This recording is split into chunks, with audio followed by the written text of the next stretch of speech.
السلام علیکم ناظرین حاضرین، پیش خدمت ہے سعادت حسن منٹو کا افسانہ کبوتروں والا سائیں کا خلاصہ۔ میں کوشش کروں گا کہ افسانے کا مدعا آپ تک پہنچا سکوں، کیونکہ یہ زبانی طور پہ میں آپ کے ساتھ شیئر کروں گا۔ اگر لفظ ان کا ہی پڑھنا ہے تو اس کے لیے میں مشورہ دوں گا کہ ان کی کتاب پڑھی جائے۔ یہاں پر مقصد ان کے افسانے کا لب لباب اور اس کا تجزیہ کرنا ہے۔ کبوتروں والا سائیں کا سب سے پہلے اگر میں منظر بیان کروں تو ایک گاؤں جس میں بہت سردی ہے اور اس کے کنارے پہ ایک تکیہ ہے جہاں لوگ آتے جاتے بوٹی پیتے ہیں، سردائی پیتے ہیں، اور یہ تکیہ خانقاہیں بھی سمجھی جاتی تھیں جہاں لوگ بیٹھ کے علمی باتیں، ہر طرح کی گفتگو کیا کرتے تھے۔ تربیت کا عمل بھی ہوتا تھا، پھر رفتہ رفتہ نشہ پانی بھی اس میں ہونے لگا۔ تو یہ تو تھا اس کا منظر کہ یہ گاؤں کا ایک تکیے کا افسانہ ہے۔ تکیہ ایک جگہ کو کہتے ہیں جہاں بیٹھک ہوتی تھی پرانے وقتوں میں۔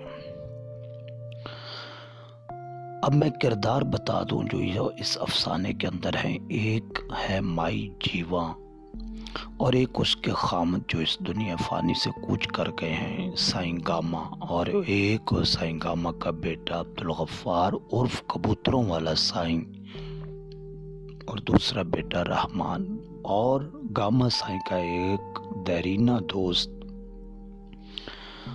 ابو پہلوان، اور دیگر کچھ ان کے چیلے جنہوں نے اپنی بھویں اور سر منڈوا کر ایک طرح کے وہ بھی بن چکے تھے سائیں۔ افسانہ کچھ یوں شروع ہوتا ہے کہ سائیں گاما کے اس دنیا سے گزر جانے کے بعد اس تکیے کو سنبھالا ہوا تھا ان کی بیوی نے۔ صبح سویرے کا وقت ہے، ابھی گاؤں میں لوگ سوئے ہوئے ہیں، اور مائی جیوان جو ہے ایک قبر کے پاس ایک گڈھے میں کچھ اپلوں کو ڈال کے آگ جلانے کی کوشش میں مصروف ہے۔ آگ جل نہیں رہی تو وہ ذرا جھک کے اس میں پھونک مارتی ہیں تو اس سے کچھ گرد ان کے سفید اور سیاہ بالوں پہ بھی پڑتی ہے، اور یہ بال کسی پرانے کمبل کی طرح محسوس ہوتے ہیں۔ اور پاس میں جو قبر ہے اس بارے میں بتایا گیا کہ یہ کسی بزرگ کی قبر ہے اور وہ اس کی مجاوری کرتے آ رہے تھے۔ پہلے سائیں بابا اس کی مجاوری کر رہے تھے، اب اس کی بیوی کر رہی تھی، اور سائیں بابا ذات کے کمہار تھے، برتن بناتے تھے، لیکن پھر اس مجاوری کی وجہ سے انہوں نے وہ برتن بنانے چھوڑ دیے۔ وہ صرف خاص قسم کی کنڈیاں بناتے تھے جو بوٹی رگڑنے، سردائی بنانے کے کام آتی تھیں، اور جن کے بارے میں ان کو بڑا زوم تھا کہ یہ فولادی قسم کی بڑی مضبوط قسم کی ہیں۔ مائی جیوا نے آگ سلگائی تو اس کے ساتھ بکری جو ہے وہ اپنے چارے کے لیے جو ہے وہ آواز دے رہی تھیں، تو اس دوران انہوں نے بکری کو چارہ ڈالنے وہ گئیں تو پیچھے سے ایک اجنبی آواز آئی، السلام علیکم۔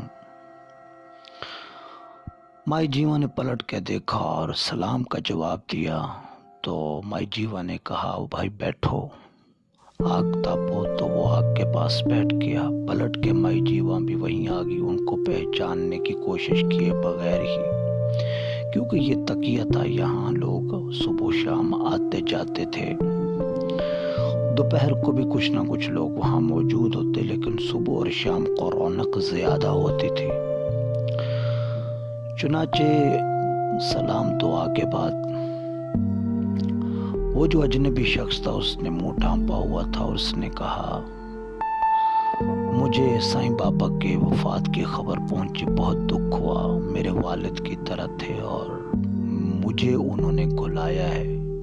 कब्रिस्तान का कोई बला उनके ऊपर थी और साईं बाबा की करामत तावीज़ से, दुआ से वो टल गई। तो मैं आज उस एहसान का बदला यूं चुकाने आया हूँ कि मैं एक डकैत गिरोह का हिस्सा हूँ और वो डकैत सुंदर जट, उसने परसों रात यहाँ गांव में डाका डालना है और मैं समझता हूँ कि आप अपने बेटों को कहीं दूसरी जगह भेज दे ताकि वो इस लड़ाई में कहीं उनका नुकसान ना हो। ये सारी बातें मुझे सुनने के बाद उसने कहा मेरा ये फ़र्ज़ था।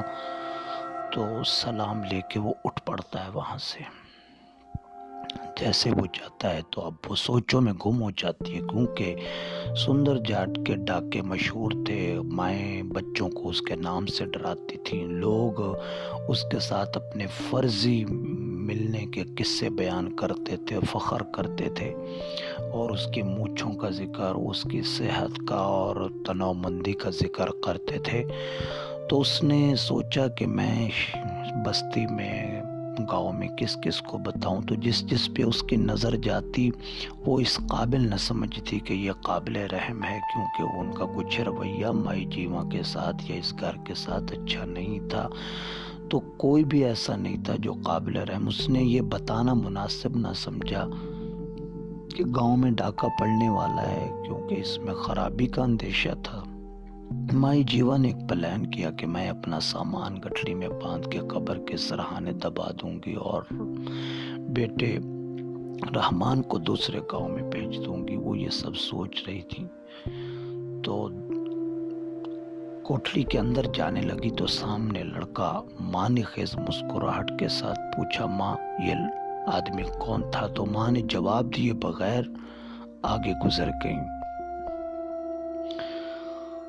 उसके बाद उसने रहमान बेटे को उठाया। जब वो उठ गया तो उसको ये सारी सूरत हाल बताई तो वो काफ़ी डरपोक सा था। तो वो जाने के लिए दूसरे गांव में तैयार हो गया। चुनाचे वो घर से चल पड़ा। लेकिन ये रहमान जो गांव से जा रहा था, इसको एक लड़की से बहुत ज़्यादा मोहब्बत थी जो उस गांव के अंदर नेती के नाम से, नेती चमारन, जो कि अपने शबाब में यकता और बेमिसाल थी। इस नशे की पोटली को हर बंदा हासिल करने की कोशिश में लगा हुआ था। और कौन था जो उस पे आशिक ना था? वो एक शोला थी, वो एक हुस्न का लपका था जो हर एक के दिल में एक ख्याल था कि ये मुझको नसीब हो। चौधरी फजल, जिसको अपनी ताकत पे बड़ा घमंड था और कलाई पकड़ने में वो बड़ा मशहूर था, दूर दूर से लोग आते थे तो उसकी कलाई पकड़ी कोई छुड़ा नहीं सकता था। तो वो बड़ी अकड़ फूंक के साथ चलता था और दिल ही दिल में वो भी नेती के मजे लेता। नेती इस उम्र को पहुंच चुकी थी कि लोग उसको देख के ऐसे ही ललचाई नजरों से देखते, जैसे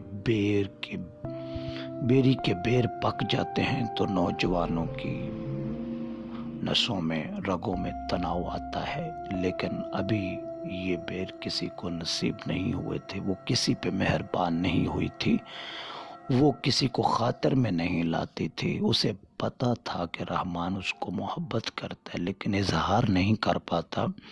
वो डरपोक सा था। इन्हीं ख्यालों में रहमान चलता चलता आधा सफ़र कर गया। तब उसको याद आया कि मुझे नेती को तो बताना चाहिए था, लेकिन अब वापसी मुमकिन ना थी। सफ़र बहुत दूर जा कर चुका था वो। इधर उसका दूसरा भाई जो था साईं कबूतरों वाला, तो साईं कबूतरों वाला उनको क्यों कहते हैं? क्योंकि उसको कबूतरों से बहुत प्यार था। इस तकिए के अंदर साईं गामा का जो दोस्त था बाबा अबू पहलवान ये इसने कबूतर रखे थे, लेकिन इन कबूतरों की देखभाल जो था वो साईं कबूतरों वाला ही करता था। तो गफ्फार इसका नाम था, और ये गफ्फार एक शहर के थानेदार के नाम पे नाम रखा गया था। वो कभी कभार इस तरफ आता तो इस गांव में साईं गामा के हाथ की बनी सरदाई का प्याला वो जरूर पी के जाता था। तो वो खेतों की तरफ चल पड़ा। उसका मामूल था कि वो खेतों से गुजर के दूर कहीं वीरानों में बैठता था।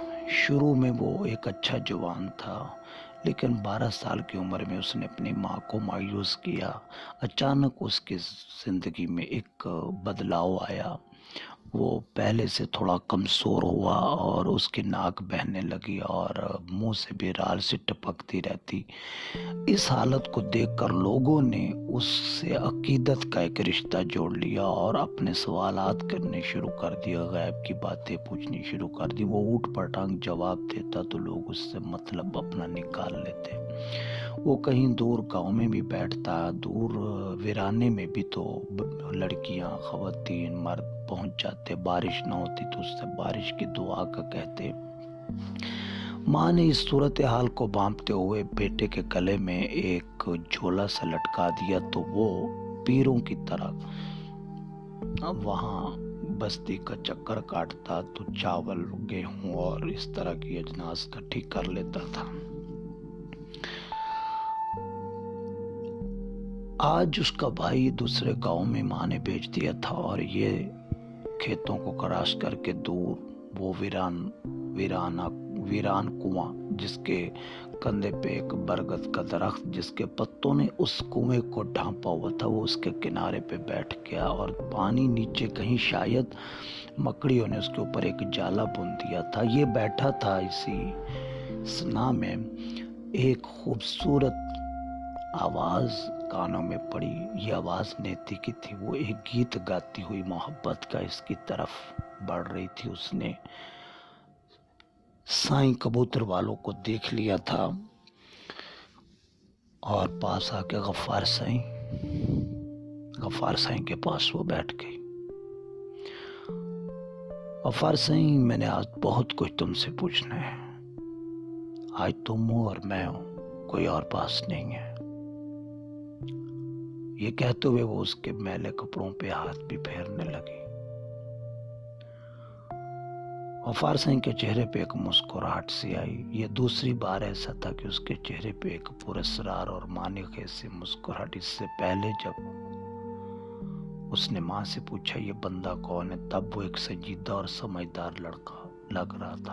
और अभी इस वक्त जब उस लड़की ने, नेति ने कहा कि मैंने बहुत कुछ पूछना है, आज मैं पूछते पूछते नहीं थकूंगी, और साईं तुम्हें बताना होगा मैं कब थकूंगी। वो बार बार यही सवाल दोहराती है, आज मैं नहीं थकूंगी, मुझे बताओ मैं कब थकूंगी। साईं गफ्फार एक नजर कुएं के अंदर डालता है और कहता है बहुत जल्द। ये कहते हुए वो खड़ा हो जाता है। नेति भी उसके कपड़े का सहारा लेके पल्लू को पकड़े खड़ी होती है। कहती कब? साईं गफ्फार बताओ कब? साईं गफ्फार बबूल के झुंडों की तरफ निकल पड़ता है। कुछ देर नेति उसको जाता हुआ देखती है, फिर वो भी उसके पीछे चल पड़ती है। इधर दूसरी तरफ सुबह हुई होती है, तो जिस रात डाका डलना होता है उसकी माँ सारी रात इस परेशानी में सोती नहीं। और अबू पहलवान वो भी कुछ देर घर में होता है, फिर वो भी कहीं बाहर ही होता है। और साईं गफ्फार भी ये रात बाहर ही होता है। सुबह सवेरे जब अबू पहलवान वापस आता है तो वो पूछती कहाँ थे रात, मुझे तो नींद ही नहीं आई। इस बुढ़ापे ने तो नींद भी खराब की हुई है, कोई नई ताज़ी गांव में क्या चल रहा है। तो उसने कहा, नत्था सिंह ने बताया कि वो लड़की नेति जो है चमारन, वो भाग गई है میں تو سمجھتا ہوں کہ اچھا ہوا سارے گاؤں کو سر پہ اٹھا رکھا تھا۔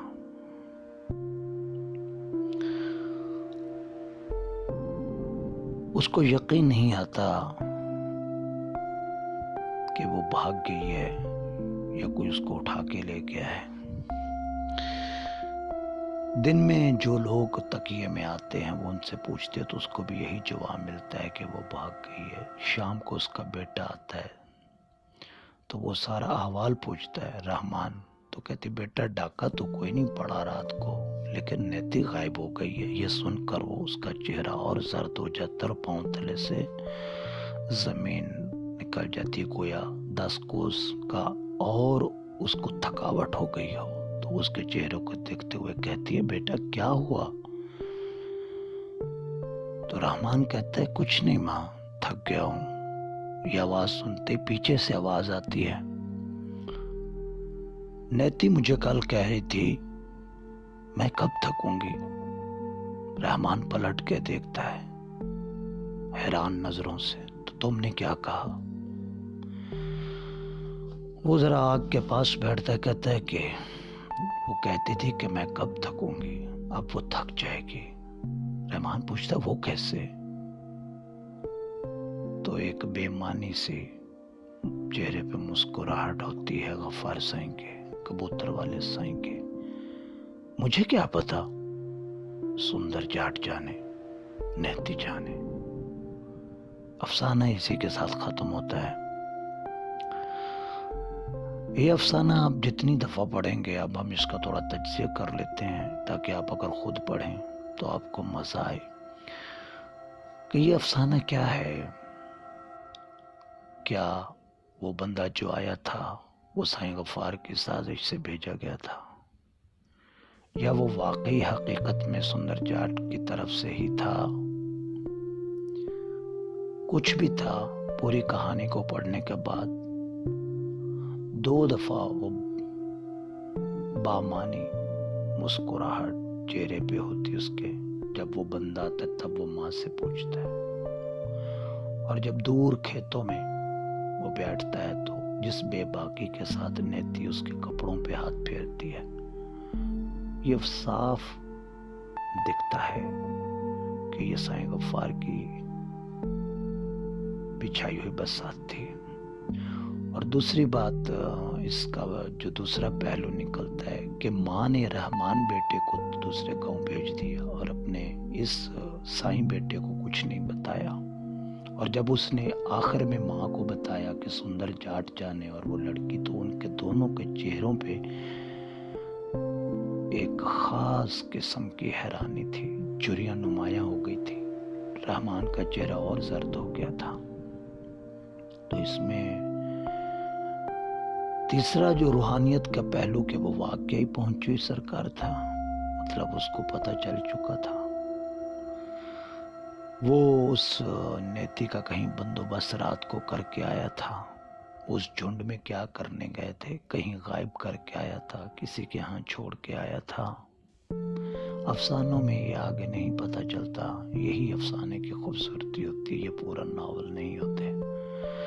تو مجھے جو کچھ تجزیے میں سمجھ آیا وہ 3 پہلو یہ تھے جو میں نے آپ کے گوش گزار کر دیے کہ یہ سائیں غفار کی دانستہ اس بندے کو بھیجا ہوا تھا، کیونکہ سائیں غفار گاؤں میں آتا جاتا، اور وہ جو لڑکی تھی اس پہ ساری دنیا مرتی تھی، سائیں غفار اس پہ نہیں مرتا تھا۔ شاید یہی چیز اس کو اچھی لگتی ہو، سائیں غفار کو پیار کرتی ہو، یہ بھی ایک پہلو نہیں۔ محبت کی کوئی بھاشا نہیں ہوتی ہے، پتہ نہیں کس کے ساتھ ہو جائے، کس سائیں کے ساتھ ہو جائے، کس شہزادے کے ساتھ ہو جائے، کس کالی کلوٹی کے ساتھ ہو جائے، کس خوبصورت سے دل اٹھ جائے، بڑی عجیب چیز ہے۔ تو یہ نیتی جو تھی یہ کوئی عام لڑکی نہیں تھی، اس نے چودھری فضل کا سب کے سامنے دھان کے کھیت میں اس کو چیلنج کیا تھا کہ تو نے کچھ لوگوں کو ہرا لیا، تو اس کا یہ مطلب نہیں کہ اب کوئی تیرے مقابلے نہیں، تو میرا ہاتھ پکڑ میں تجھے چھڑا کے، اور پھر اس نے چھڑا کے دکھایا تھا۔ ہوتے ہیں کچھ خاص کردار اور کچھ اس قسم کے مجہول جن کے بارے میں ہم کچھ نہیں جانتے، وہ ہمارے سامنے ہوتے ہیں لیکن ہم اس کی تہ میں نہیں جا سکتے۔ زندگی میں ایسے کئی کردار ہوتے ہیں۔ منٹو ہر طرح کے کرداروں کو لکھتا ہے، بہت بڑا افسانہ نگار تھا۔ اسی کے ساتھ اجازت چاہتا ہوں۔